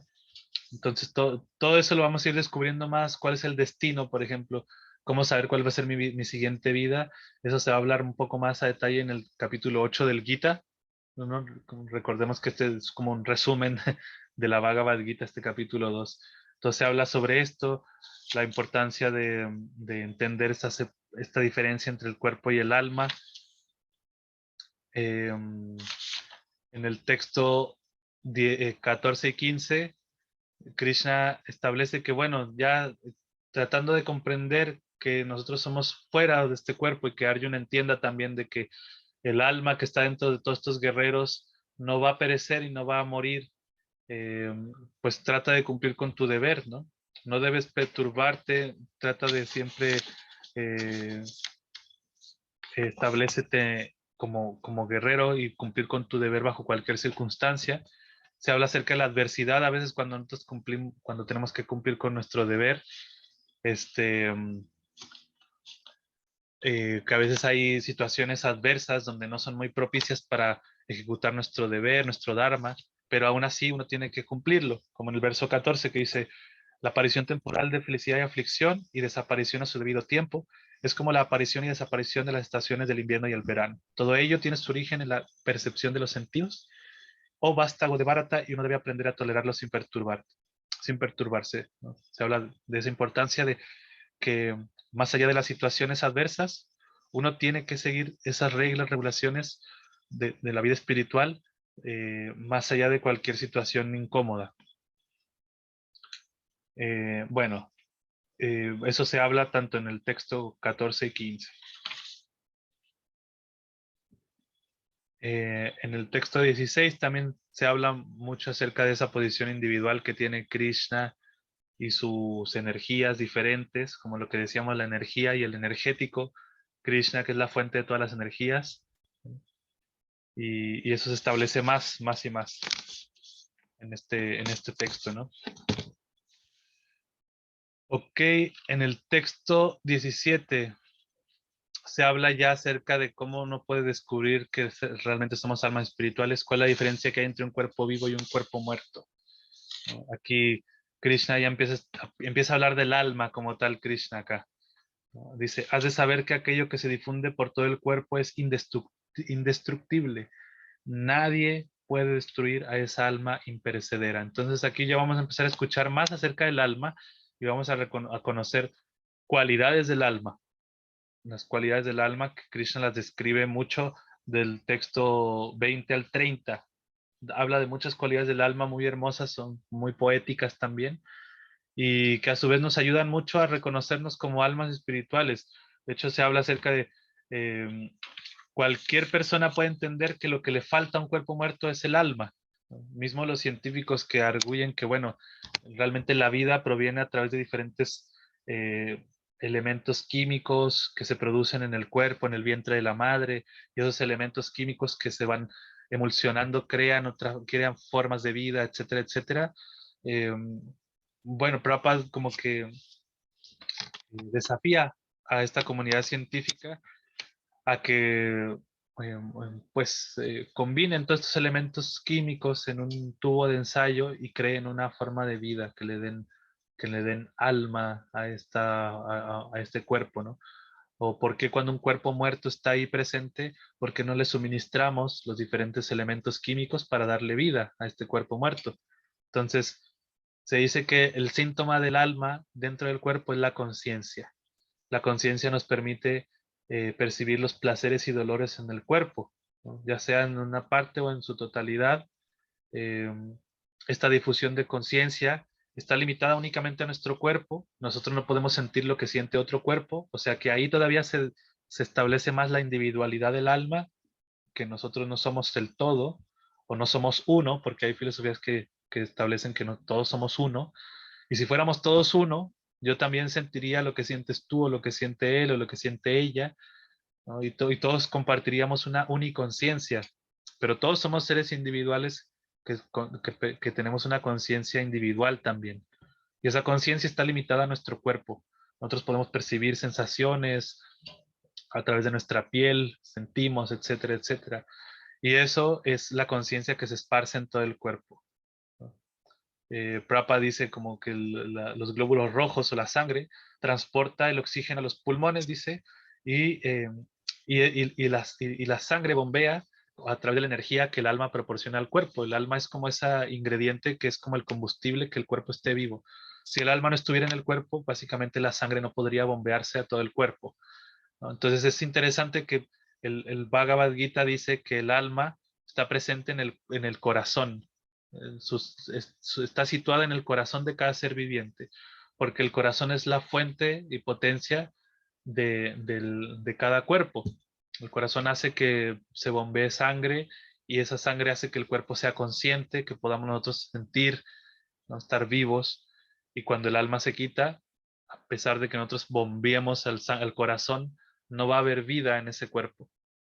También se habla en este verso, que este verso es importante también, se habla en este verso sobre el tamaño del alma. El alma que tiene este tamaño 10 milésima parte de la punta de un cabello, se dice. Si uno agarra un cabello y se divide en 100 partes, luego se vuelve a dividir en otras 100 partes, cada una de esas partes es la medida del alma espiritual. Es muy chiquitita, que es inconcebible a los ojos humanos, ni a un microscopio, ni nada. Es como prácticamente imposible de ver, ¿no? Entonces, bueno, Prabhupada dice eso. Cuando el alma abandona esa posición, cesa la actividad de la sangre, de generar fusión del corazón, ¿no? Entonces, es un punto muy importante para quienes, por ejemplo, les gusta la medicina o la comunidad científica mismo. Hubo una revista en Italia que Prabhupada también respondió a este médico. Un médico dice que el médico está descubriendo qué es el alma, ¿no? Porque dice que cuando el cuerpo muere, se generan ciertos cambios químicos y que él no puede entender que si uno suministra esos cambios químicos no puede crear vida de nuevo, ¿no? Entonces él está estableciendo que hay justamente algo más allá del cuerpo y Prabhupada le responde con una carta diciéndole que esto se llama alma, el alma espiritual.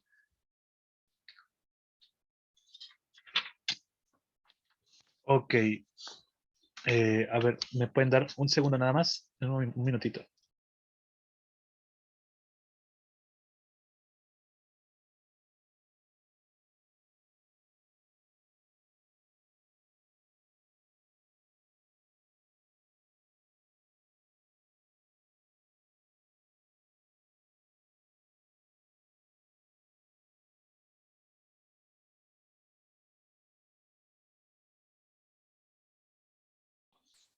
Listo. Muchas gracias. Um,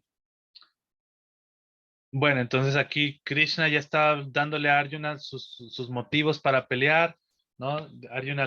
Krishna le dice a Arjuna que pelee, que no importa, que realmente no va a matar a ningún ser viviente, ¿no? Entonces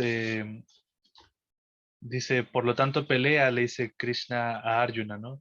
Todo ser vivo tiene un final con toda certeza, si aunque tú pelees y los mates, o así aunque no pelees y no los mates, igual de todas maneras van a morir. Entonces es mejor pelear por la causa justa y que destruyas a tus adversarios, ¿no? Se habla mucho del alma en los significados, la importancia de establecer el conocimiento acerca del alma también. Eh, en el texto 19 se recalca la importancia, uy, perdón, ahí está, de que el alma no muere, no puede ser matada, ¿no? Y que pues no va a causar ningún daño que él participe en la guerra, por este miedo que tenía, por esta compasión, más que nada. Krishna aquí está atacando el argumento de Arjuna de la compasión de no pelear, ¿no? Está diciendo, bueno, ¿por qué estás sintiendo compasión por un cuerpo si al final ellos van a morir en algún punto de su vida, ¿no?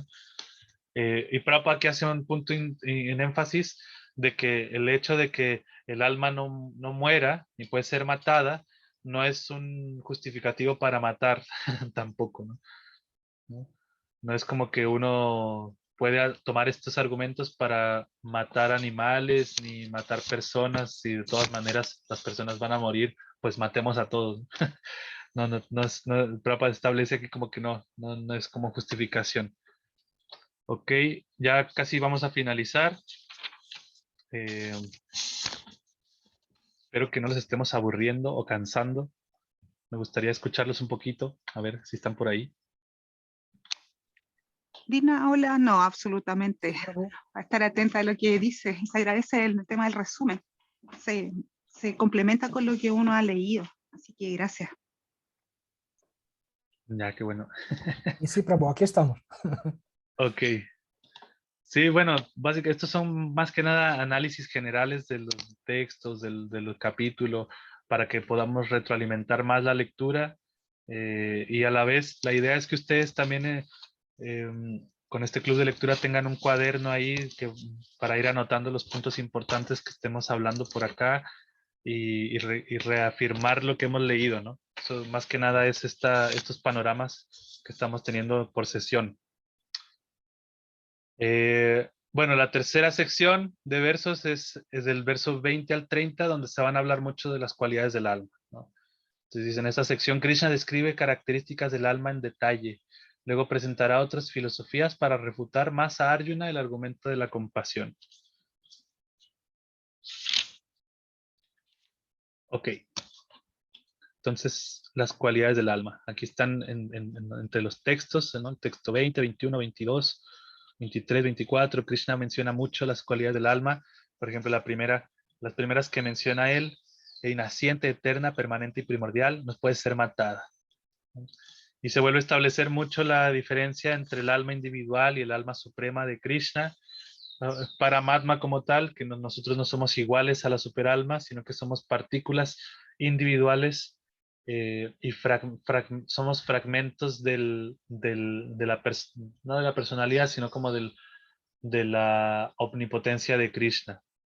Somos iguales a Krishna en cualidades, pero no en cantidad. Es como cuando uno saca una gota del océano y esa pequeña gota del océano tiene las mismas cualidades que el océano mismo. O sea, tiene las mismas partículas, los mismos átomos, pero es muy diferente la cantidad inmensa del océano a la pequeña partícula del pequeño océano. Entonces, asimismo es el alma. Nosotros somos iguales a Krishna en cualidades. Todas estas cualidades que Krishna describe son las cualidades que él mismo tiene también como alma, pero somos individuales en cantidad. Somos cantidades diminutas a la cantidad suprema que tiene Krishna. Como dice acá Prabhupada, hay dos clases de almas. La diminuta alma, pequeñita que somos nosotros, y la superalma. Y cada una tiene sus características individuales, ¿no? Después en el texto 21 se dan más características del alma, ¿no? Indestructible e inmutable, ¿no? ¿Cómo puede alguien matar o hacer que alguien mate si el alma es indestructible? No se puede matar. Entonces, Prabhupada habla acerca de la violencia, aquí en este significado también, que la violencia se puede utilizar siempre y cuando tenga una justificación justa, ¿no? Y a la vez sea espiritual también, como Arjuna justamente va a ordenar Krishna va a ordenar a Arjuna pelear, ¿no? Y ese objetivo de la violencia o aplicar la justicia está justificado porque está con un trasfondo de un deber religioso que tiene que hacer Arjuna. Entonces, todo se puede ocupar, como Prabhupada dice, todo tiene su utilidad, ¿no? Y la persona con conocimiento sabe cómo aplicar las cosas en su momento. Entonces aquí se nos da un tip también interesante de cómo aplicar todo, cómo aplicar la compasión, la misericordia, la violencia, el enojo, la ira, con una justificación correcta cuando uno tiene conocimiento correcto. En el texto 22 se habla acerca o se compara el alma como cambiarse de ropa. Krishna dice que, bueno, así como una persona se pone ropa nueva y desecha la vieja, asimismo el alma acepta nuevos cuerpos materiales, desechando los viejos e inservibles. Entonces compara el alma se compara el cuerpo como cambiarse de ropa nomás. Nosotros tenemos un montón de ropa en el armario y cada vez que está vieja la ropa la botamos y compramos nueva, y así mismo el cuerpo cada vez que está viejo e inservible, pues lo cambiamos únicamente, ¿no? Y se da un ejemplo muy bonito en este texto, en este significado de este verso 22, perdón, sobre el ejemplo de los dos pájaros en el mismo árbol. Ese ejemplo muestra cómo el alma suprema de Krishna se compara como un pájaro y nosotros somos otro pájaro que estamos en el cuerpo, que simboliza el árbol. Y este árbol tiene sus diferentes frutos. Estos frutos están comparados como los frutos materiales. El placer material de disfrutar de fama, riquezas, bueno, todos los diferentes placeres materiales que se pueden presentar. El cuerpo tiene esos frutos. Y estos dos pájaros que están en este árbol uno disfruta mucho de estos frutos, que básicamente somos nosotros como almas individuales ahí tratando de disfrutar de los frutos del cuerpo. Y el otro pájaro, que es Krishna, simplemente está observando cómo nosotros cada vez nos enfrascamos más en tratar de disfrutar de estos frutos del cuerpo material. Y en un punto, cuando uno se frustra mucho de tratar de alcanzar esos disfrutes que solamente traen más aflicción a este mundo, y uno voltea a ver su amigo, que es Krishna, que es el pájaro que está ahí, eh, de inmediato uno se libera de todas esas ansiedades de querer disfrutar más de este mundo. Entonces se habla acerca de que en el cuerpo hay dos almas, que está el alma de Krishna Suprema, que siempre nos está acompañando, y estamos nosotros como alma individual, que estamos esparcidos en todo el cuerpo. Y cuando nosotros reconocemos ese apoyo que nos da la superalma, o Krishna mismo en nuestro corazón, podemos avanzar más en la vida espiritual. Entonces, es importante eso, que nosotros empezamos a reconocer esa apoyo, esa ayuda que nos da Krishna en el corazón, a través de la superalma, ¿no? Orarle a Krishna en el corazón para que nos ayude a guiarnos bien, qué es correcto, qué no es correcto, cómo puedo avanzar más espiritualmente, todo eso, la superalma nos ayuda a realizar en nuestra vida. Después, en el texto 23, se dan otras cualidades del alma. El alma no puede ser cortada por ninguna arma, no puede ser quemada, no puede ser humedecida, ni tampoco el viento no puede marchitarla. Entonces se habla más sobre el alma, la importancia del alma aquí, en los significados de Prabhupada, los énfasis que hace de reconocernos como almas. El texto 24, más cualidades del alma: es irrompible, insoluble, no se puede quemar ni secar. El alma está en todas partes, es sempiterna, inmutable, inmóvil y eternamente la misma. Entonces aquí quizás podemos explicar un poquito cada una de las cualidades, ¿no? Insoluble, no se puede disolver en nada, nada lo puede destruir, quemar, secar. Está en todas partes, se refiere a que está en cada uno de los cuerpos materiales, de manera seccionada, individual. Cada cuerpo vivo tiene un alma, independientemente de que sea ser humano. En realidad los animales también tienen alma espiritual individual, las plantas tienen alma espiritual, que somos idénticos en cualidad espiritual con todos los demás seres vivos, tanto pájaros, peces, seres semidioses que viven en otros lugares, planetas, seres casi divinos, animales, insectos, todos compartimos la misma cualidad espiritual como almas individuales. Entonces eso nos abre mucho más la mente también. Nos da una visión más amplia de la realidad. Ya así nosotros dejamos de causarle daño a los demás, ¿no? A otros seres vivos, como por ejemplo el hecho de comer carne, por ejemplo. Uno se aleja de esa situación porque está entendiendo que ese ser vivo es igual a mí en calidad espiritual y no tengo yo por qué causarle violencia únicamente por el tratar de disfrutar un poco más de la lengua, ¿no? Del disfrute de los sentidos.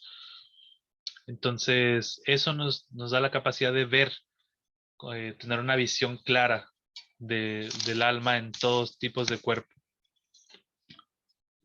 ¿Ok?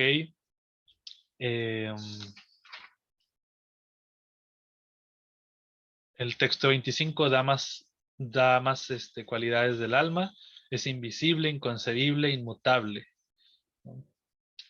Entonces, aquí Krishna le dice, bueno, sabiendo todas estas cualidades, no debes afligirte por la muerte del cuerpo, no tienes por qué rechazar el pelear, y se establece mucho más la autoridad de las escrituras.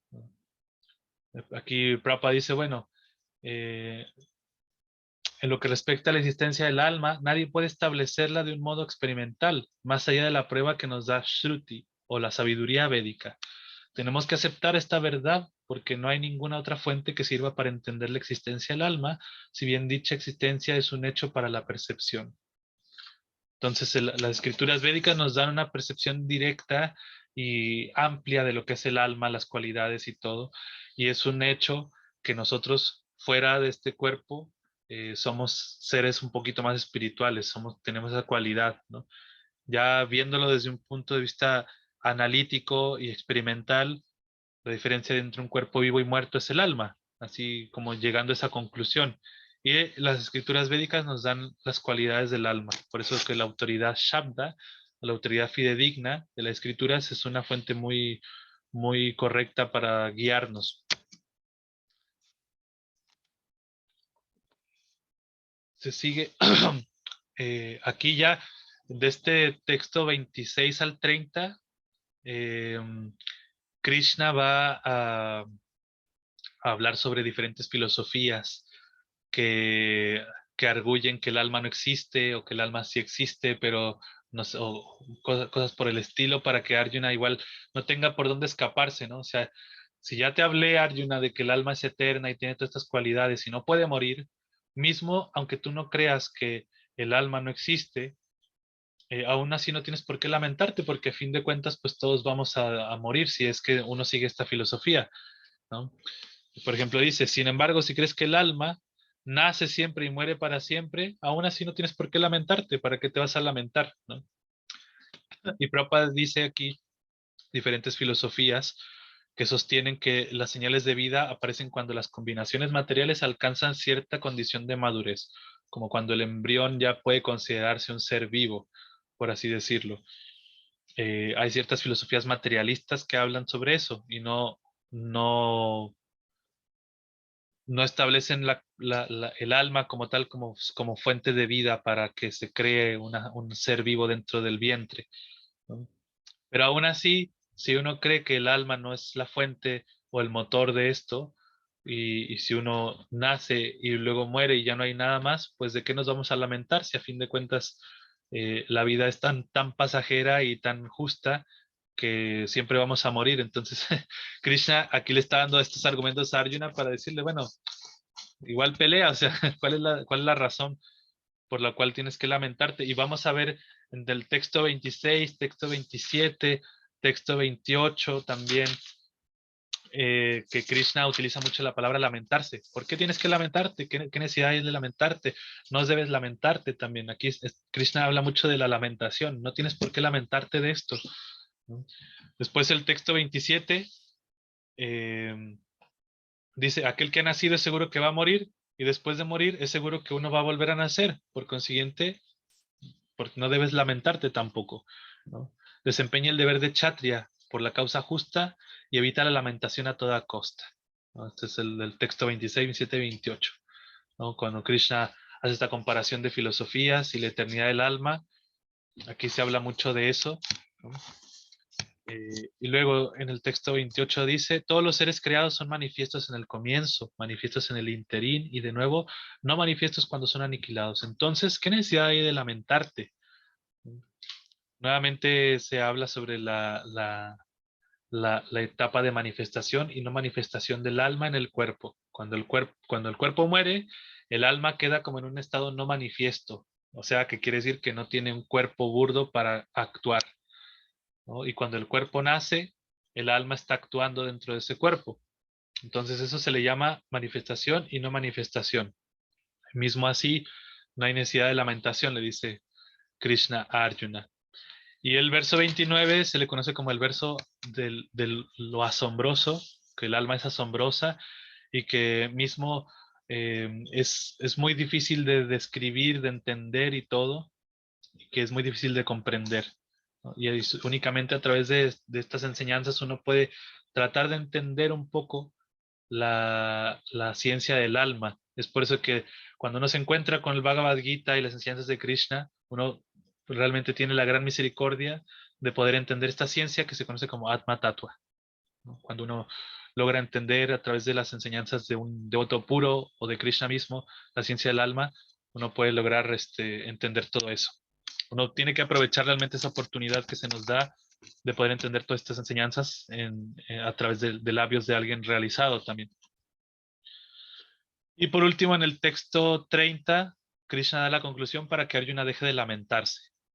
Ya para con esa lamentación innecesaria, esa compasión innecesaria, y dice, aquel que mora en el cuerpo nunca puede ser matado. Así como que ya le establece, deja de lamentarte, por lo tanto no tienes que afligirte por ningún ser viviente.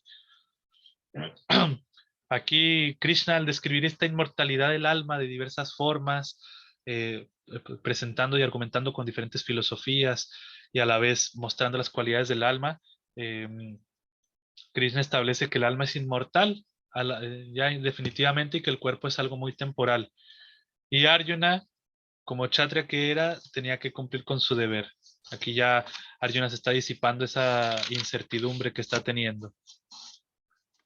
Y por último, 31 al 38, y este pequeño resumen dice: luego de refutar los argumentos de Arjuna por medio del conocimiento de la eternidad del alma, Krishna ahora toma un diferente enfoque. Incluso si Arjuna se identificara con este cuerpo, por pelear con un kshatriya él sería feliz. Por pelear como kshatriya él será feliz. Krishna así presenta las enseñanzas del Karma Kanda para principalmente refutar el argumento de Arjuna de disfrute. Krishna explica que si Arjuna pelea va a disfrutar, pero que si no lo hace tendrá reacciones pecaminosas e infamia. Krishna también toca los argumentos de Arjuna con respecto a la compasión y el temor a las reacciones pecaminosas. El verso 32 habla de las ganancias que Arjuna obtendrá por pelear, y el verso 33 al 37 describe las pérdidas que sufrirá por rechazar el deber. Entonces aquí, como dice acá, toma un foco muy distinto. Krishna ya agarra por otro lado. Ya hablamos del alma, ok. No importa si matas el cuerpo porque el alma es eterna, no tienes por qué lamentarte de eso. Y ahora le va a hablar acerca sobre su deber. Se conoce como Karma Kanda.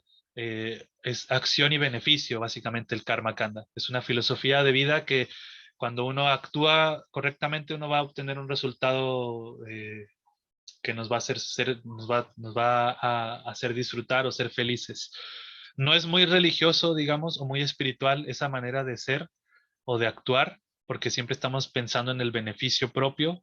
Sin embargo, aquí Krishna igual está presentando esto para que Arjuna también despierte de esa indecisión, ¿no? Entonces dice, bueno, considerando tu deber como kshatriya, tienes que ejecutar tu deber y tienes que proteger. De aquí el significado se habla sobre el deber de un kshatriya, el significado de un kshatriya. Los kshatriyas deben de proteger y deben de herir también, ¿no? Tienen que estar a cargo de esa protección de la sociedad, y si tienen que proteger a cambio de herir a los demás, tienen que hacerlo. A los kshatriyas, como dice Prabhupada, se les enseña sobre todo a desafiar y a matar, porque a veces la violencia religiosa es un factor necesario, ¿no? La violencia en la política, Prabhupada dice, puede que sea una medida diplomática, pero nunca es un factor o principio propio de ella. O sea, es algo que se puede ocupar en diferentes situaciones de acuerdo al momento. Y se habla acerca de esa importancia de cumplir con nuestro deber, ¿no? Y reconocer nuestro deber, aunque sea de manera superficial, para actuar correctamente, y eso nos va a traer también un beneficio. Eso es algo que siempre trae un beneficio para nosotros cuando cumplimos con nuestro deber. Krishna habla acerca de las glorias de los kshatriyas cuando mueren en batalla, en el texto 32, ¿no? Y bueno, se desarrolla todo este punto de la importancia de mantener su honra como guerrero y lo que implica si Arjuna abandonase el hecho de pelear ahí. Tanto en el texto 32, 33, 34, 35, 36 y 37, Krishna establece todo esto, ¿no? ¿Qué pasa si tú no peleas, si tú no cumples tu deber en batalla? Bueno, vas a incurrir en pecado por desatender tus deberes. Otra cosa es que vas a avalar el hecho de que los otros hayan hecho actividades pecaminosas y tú no estás cumpliendo con lo justo. También eso te va a traer reacciones pecaminosas, porque Arjuna decía, si recordamos los argumentos, Arjuna decía que no, yo tengo miedo a las reacciones pecaminosas de matarlos a todos ellos. Y Krishna le dice, no, no, no. Realmente una reacción pecaminosa es que tú no pelees por no cumplir con tu deber, por faltar a la causa justa. Todo eso se desarrolla en estos textos, ¿no? Los grandes generales que han tenido tu nombre y fama en alta estima pensarán que abandonaste el campo de batalla solo por temor, y así pues te considerarán insignificante. Está ahí dándole como bien a la herida de la honra como guerrero. ¿no? ¿Qué van a hablar, qué van a pensar de ti todos estos grandes reyes? ¿No? Has demostrado anteriormente en tu vida que eras un gran guerrero y ahora qué? ¿No? Vas a demostrar esa susceptibilidad no digna de un guerrero como tú. Dice, tus enemigos se referirán a ti con muchas palabras ásperas y desdeñarán tu habilidad. ¿Qué podría ser más doloroso para ti? Y por último, en el 37, o bien eres matado en el campo de batalla y vas a los planetas celestiales, o bien triunfas y disfrutas de un reino terrenal. Por lo tanto, levántate con determinación y pelea. Por cualquier lado, Arjuna tenía grandes beneficios, pero ese no era el punto. No, todavía no es el punto realmente de que Arjuna pelee por pelear nada más por su propio bienestar, sino que vamos a descubrir en el Gita que realmente la guerra de Kurukshetra es un deseo de Krishna y que Arjuna tiene que cumplir con eso a través de la devoción hacia Krishna, no tanto hacia el beneficio que él le puede traer materialmente la guerra, ¿no? Y por último, el verso 38 eh, se habla justamente de eso. El verdadero desapego de nuestras actividades es ofrecer a Krishna nuestro esfuerzo sin importar el resultado. Es un verso muy lindo que dice, pelea por pelear sin tomar en cuenta la felicidad ni la aflicción, la pérdida ni la ganancia, la victoria ni la derrota, y por actuar así nunca incurrirás en pecado. Aquí Prabhupada nos dice, en las actividades que se realizan en estado de conciencia de Krishna, no se toma en cuenta la felicidad ni la aflicción, la pérdida ni la ganancia, la victoria ni la derrota. Que todo se debe realizar por el bien de Krishna constituye el estado de conciencia trascendental, así que no hay ninguna reacción de actividades materiales. Esa es la clave indirecta que Krishna le da a Arjuna en este verso, realmente.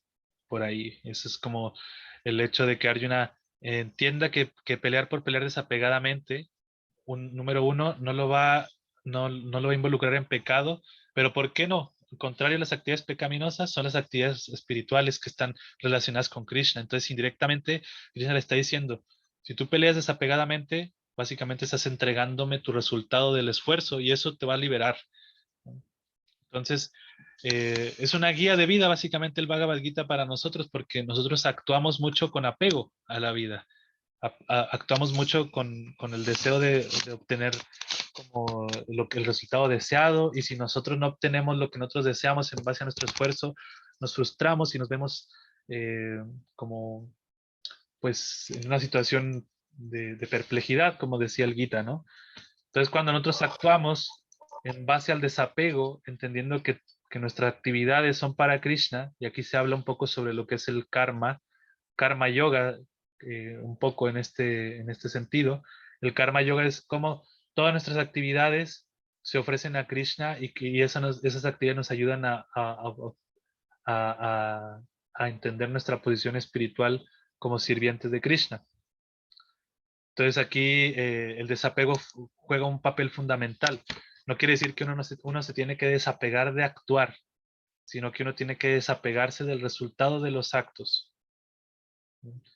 Y eso nos va a traer felicidad, nos va a traer eh, una posición mucho más elevada de la que simplemente estar apegado de nuestros actos y estresarnos por si nos sale bien o nos sale mal.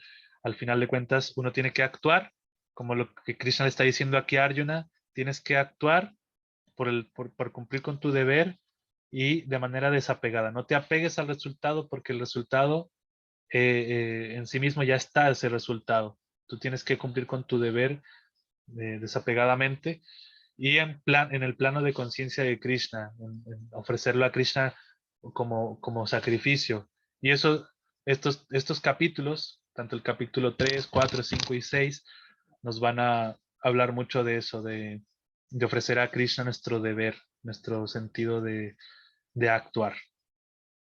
Entonces así se concluye esta parte de esta primera sección de, del capítulo 2 del Bhagavad Gita. ¿Qué les pareció?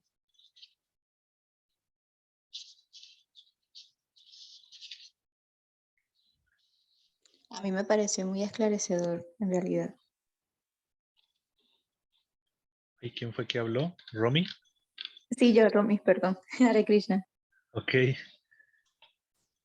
Hare Krishna Prabhu, sí, el capítulo 2, este resumen del contenido del Gita, con toda la información que contiene acerca del alma, acerca del deber, es muy esclarecedor para cualquier persona que está en la misma posición de Arjuna, de no saber cómo actuar o finalmente entender de que uno puede creer que sabe lo que tiene que hacer, pero en realidad al encontrarse con todas las dificultades se da cuenta de que no es así. Entonces es muy importante seguir este ejemplo que da Arjuna de poder darse cuenta de aquello y pedir instrucción, no seguir simplemente con la idea caprichosa de que uno tiene la solución o la respuesta a cualquier problema que se pueda presentar, como esta filosofía luchona que tiene mucha gente, de que ellos mismos van a poder salir adelante con todos sus problemas. Eh, y también, bueno, considerando este tema del deber, ¿ya? De poder de ocupar todas las cosas que se puedan presentar, todos estos pensamientos, sentimientos, dejar de ocuparlos de forma caprichosa, sino que ocuparlos bajo una guía, como decía usted respecto a la ira, ¿verdad? O al enojo, o a la capacidad, o los talentos que uno tiene, dejar de ocuparlos de forma caprichosa y ocuparlos de forma guiada. Entonces eso es lo que creo que nos cuesta como personas o sociedad, de salir de la zona caprichosa y entrar en la zona del deber, no estar siempre en el querer.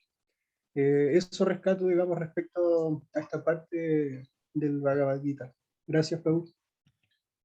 muchas gracias, René, muchas gracias. Muy bueno, muy buena conclusión. Como tratar de entender que necesitamos una guía adecuada, que justamente es lo que más se establece en esta parte, que, bueno, por un lado tiene mucha filosofía acerca del alma, la individualidad del alma, las cualidades, entender a Krishna también como un ser individual, eh, que es supremo, y entendernos a nosotros como más allá de este cuerpo. Tiene toda esa parte muy filosófica este capítulo, de lo que es la ciencia del Atma Tattva. Y por otro lado también nos hace reflexionar, como la reflexión que usted hizo, muy buena, eh, que a veces nos dejamos llevar mucho por los sentimientos o por el hecho de hacer todo solos y no buscar la ayuda adecuada, principalmente en el sentido espiritual de la vida, ¿no? Por otro lado, pues siempre tenemos la oportunidad de buscar apoyo emocional, como por ejemplo con psicólogos, etcétera. Pero por el lado espiritual, cuando uno no ve ningún sentido en su vida, em, que quizás en algún punto lo hemos sentido, así como Arjuna lo sintió, como yo estoy confundido, ya no sé qué hacer, hacia dónde voy, me rindo a ti totalmente. Yo sé que tú eres el único que me puede ayudar a entender realmente mi propósito. Y ese es un punto de quiebre que todas las personas pueden reconocer en algún punto de su vida, donde necesitamos realmente la guía de alguien superior, ¿no? Y eso significa humildad. Arjuna era muy humilde también. En ese sentido, Arjuna, como dijo usted, no es como esa filosofía luchona. No es que Arjuna dijo, no, yo puedo solo, ya, Krishna, ¿sabes qué? No quiero escucharte, me largo. Sino que humildemente Arjuna dijo, realmente necesito de tu guía. Y cuando una persona que está en este sendero espiritual reconoce humildemente que necesita de una guía superior, Krishna hace los arreglos para presentar también al maestro espiritual, y que uno pueda avanzar, pero requiere mucho de esa capacidad individual de introspección. Arjuna no fue obligado por Krishna a ser su discípulo. No es que Krishna le dijo, no, ¿sabes qué?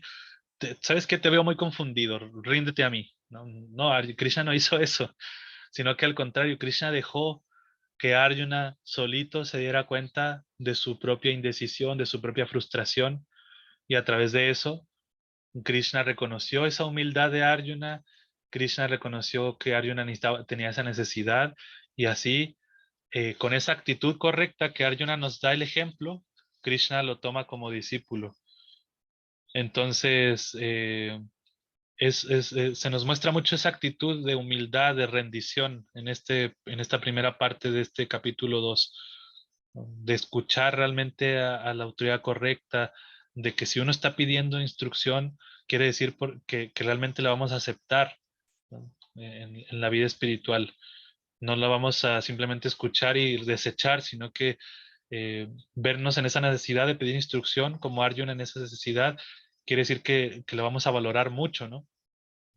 Entonces, por mi parte, aparte, bueno, todo el análisis de cada texto y los énfasis que se hacen mucho de las cualidades del alma y de la individualidad del alma, del deber prescrito, de cumplir con nuestro deber y todo eso, a mí también me gustó mucho esa parte de esa actitud que tiene Arjuna de rendición, que todos en algún momento necesitamos tenerla. Y vivir en base a eso también es muy bueno, vivir con esa actitud de rendición y humildad para poder actuar mejor. No creer que uno se las sabe todas, digamos, por así decirlo. ¿Quién más? ¿Alguien que le gustaría como conversar sus conclusiones de este capítulo? Bueno, de esta primera parte del capítulo.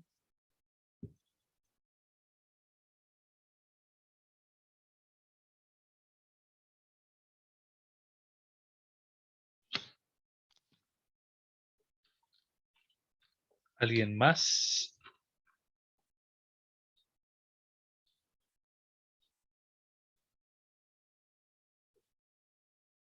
Lo dejamos hasta aquí, entonces.